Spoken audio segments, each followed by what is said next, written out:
Thierry, on a l'habitude de demander dans le cadre d'un bilan pré-transplantation une ostéodensitométrie pour nos patients cirrhotiques, mais qu'est-ce qu'il en est pour les autres ? Eh bien, en fait, les résultats sont très décevants. Je vais vous présenter un travail américain, une étude rétrospective monocentrique sur plus de 5500 patients qui s'est intéressé à la prescription finalement de l'ostéodensitométrie chez des patients qui présentent une cirrhose compensée ou une cirrhose décompensée. Et en fait, seulement 20% des patients qui devraient avoir cet examen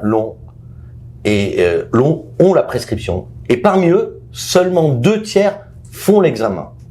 Et si on s'intéresse aux personnes de plus de 50 ans, on se rend compte que les résultats montrent réellement ce que l'on sait, c'est-à-dire un surrisque d'ostéopénie et d'ostéopérose, puisque cumulés les deux, on a 80% de lésions osseuses chez ces patients.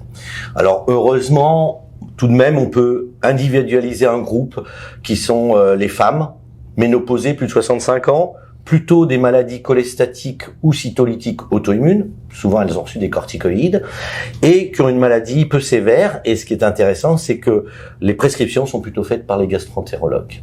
Ces patients ont bénéficié, lorsqu'ils ont une ostéoporose, de biphosphonate, avec un très bon résultat, sans surrisque hémorragique, comme on l'évoquait antérieurement avec ces biphosphonates de première génération.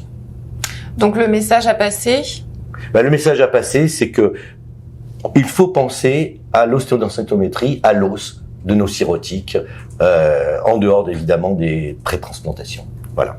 Merci Thierry.